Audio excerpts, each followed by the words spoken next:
Let me show you how I make this reclaimed wood table.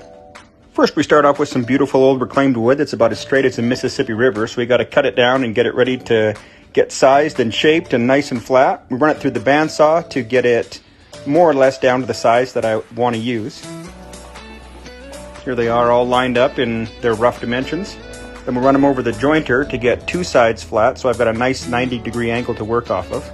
So this is a combo machine. I can flip the top up and the dust guard down and move the hose, and then I've got a planer. So now I'm planing down the boards to their final thickness so that I've got something uniform and predictable to work with. Now I'm going to use the bandsaw to cut a little radius on the very bottom pieces of the table base.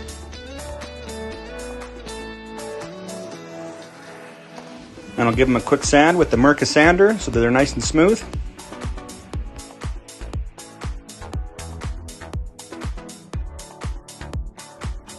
Now it's time for some half laps, and there's a lot of ways of doing this, and basically you just got to use whatever tools you've got. So I'm going to use a 3-tool combo here. We use the miter saw to cut the shoulder, then I'm going to go over to my bandsaw to cut them more or less down to the depth that I want.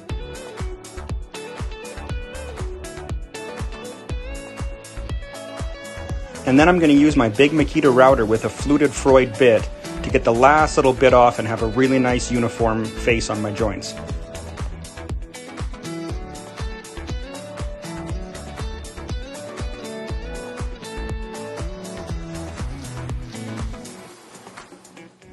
And then the joints fit together nice and tight, perfect for glue. And now I'm going to do something similar for some cross laps. Because I can't take this over to the bandsaw now, I'm going to set the depth on my miter saw and cut a whole bunch of relief cuts. And then I'll come in with my chisel and break them all out and kind of break them out so that they're not flying up in my face. And I'll grab my router and do the final pass to get everything down to the perfect depth that I want on my half lap. And then those two fit together nice.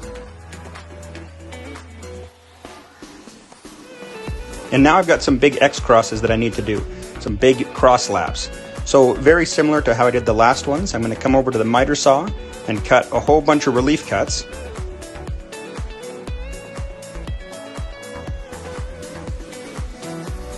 And then I'll break out all these pieces with my chisel and any little pieces that might come flying out when I go to use my router.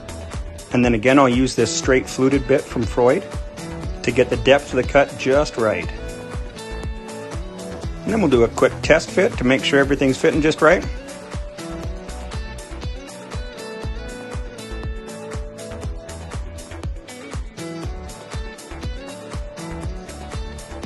Then we can move on to a touch-up sand with the Mirka Delta sander. And now we'll do a test fit with all the pieces for the base.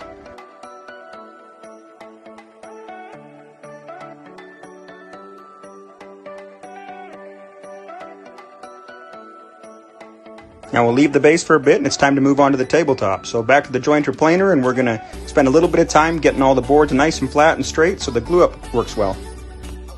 And after we're done jointing two sides, we'll plane one side so that all the boards are perfectly uniform. And now it's time to glue this monster up. So normally I would do this in 2 passes, but I was feeling pretty lucky this time. And I've got this glue spreader, which you basically load it all up with all the glue, and then you can roll it back and forth and drastically reduce the time that it takes to spread all the glue. Now it was a bit risky to try and do it all at once, but I thought if I got partway through and it wasn't going very smooth and the glue was starting to set, I could always just clamp it and then come back the next day and do it. But with this glue roller, it went pretty good, and I was able to get it all done before the close-up time on the glue. Okay, now it's tomorrow, and we can take all the clamps off and scrape all the glue off and get right up on top of the table and give the whole thing a quick sand.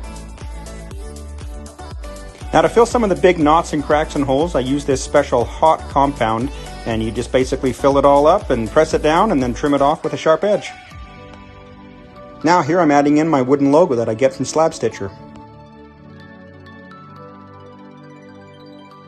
Now we'll introduce the tabletop to the base for the first time.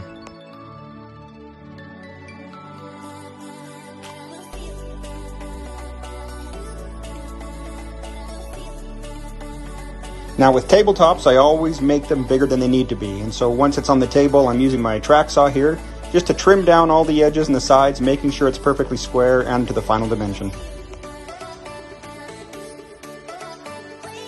Now with this old reclaimed wood, there's a lot of cracks and holes and character marks and things like that, so I float coat the whole thing with this black wood filler. It fills all the holes, amplifies the character marks once I sand it all off.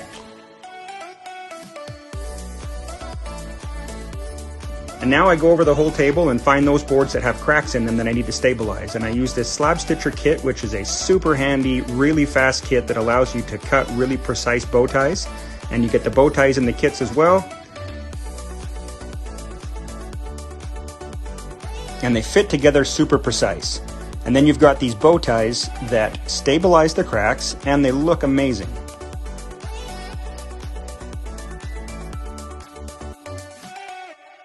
Now this table is getting a special custom epoxy filled logo going into it. So I've glued up another panel of wood and I'm using the Shaper CNC here to precisely cut the logo. Now this black and white tape here is what the CNC camera uses to position itself and cut the logo. And after I've got the outside of the logo cut, I come back with my handheld router to cut out all the insides. You can do it with the CNC Shaper, but this is just a whole lot faster to do it by hand.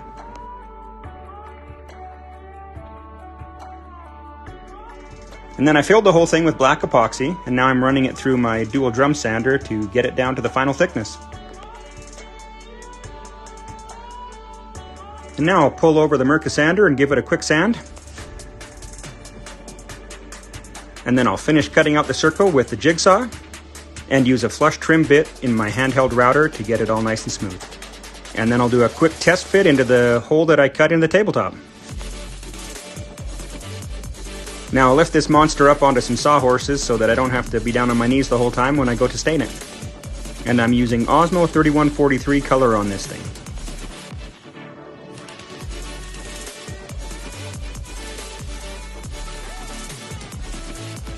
And before I set it back on the ground so I can stain the top, I'm going to use some of these steel hammered clavos that add a really nice accent.